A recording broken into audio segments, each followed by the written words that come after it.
organ pada sistem pernapasan manusia tersusun atas hidung, faring, laring, trakea, bronkus, dan paru-paru. Nah, untuk lebih jelasnya kita akan pelajari secara bersama-sama dan kita akan bahas satu persatu. Yang pertama adalah hidung. Dalam sistem pernapasan manusia, hidung merupakan organ pernapasan yang paling luar. Melalui organ ini, udara dari luar yang tidak hanya mengandung oksigen, tetapi juga gas-gas lainnya seperti nitrogen, belerang, dan karbon dioksida akan masuk ke dalam tubuh. Fungsi hidung adalah untuk menghirup udara pernapasan, menyaring udara, menghangatkan udara pernapasan, dan juga berperan dalam resonansi suara. Hidung dilengkapi dengan rambut hidung yang berfungsi menyaring partikel atau debu dan kotoran. Sebagai indera pembau dan selaput lendir di situ dan ada yang namanya konka. Selaput lendir pada hidung berfungsi sebagai penangkap benda asing yang masuk terhirup saat bernafas, seperti debu ataupun bakteri. Nah, bagaimana dengan konka? Tadi kan ada konka ya. Konka itu memiliki banyak kapiler darah yang berfungsi menyamakan suhu udara yang terhirup dari luar dengan suhu tubuh. Sedangkan indera pembau berfungsi untuk merasakan bau-bau dari lingkungan. Itu adalah hidung. Selanjutnya ada faring. Faring adalah hulu kerongkongan yang merupakan percabangan dua saluran. Fungsi dari faring sebenarnya dalam sistem pencernaan itu membawa makanan ya dan masuk ke kerongkongan. Tapi kalau dalam sistem pernafasan, faring berfungsi untuk memasukkan udara ke dalam pita suara untuk menghasilkan suara. Dan setelah faring itu ada yang ketiga namanya laring. Laring atau kotak suara merupakan organ pada leher mamalia yang melindungi trakea dan terlibat dalam produksi suara.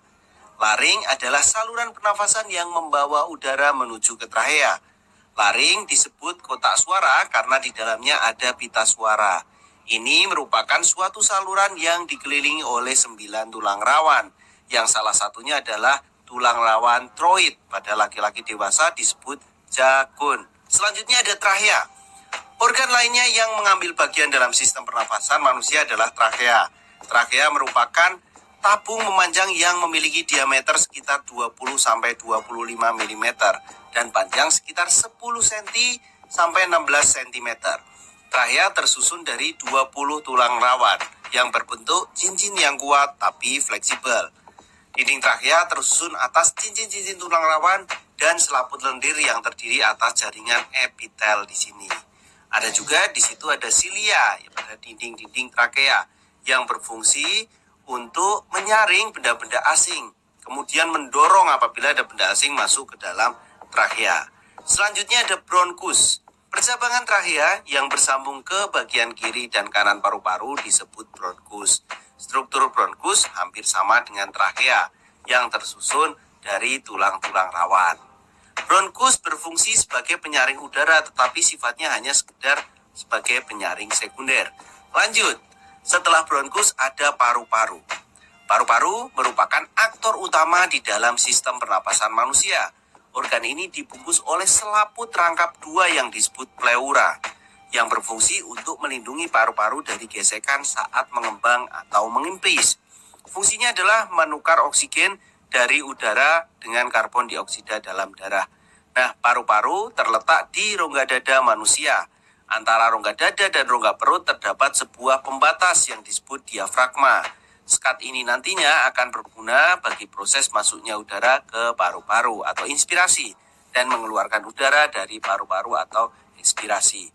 Di dalam paru-paru itu terdapat organ-organ lainnya seperti bronkiolus yang merupakan percabangan dari bronkus.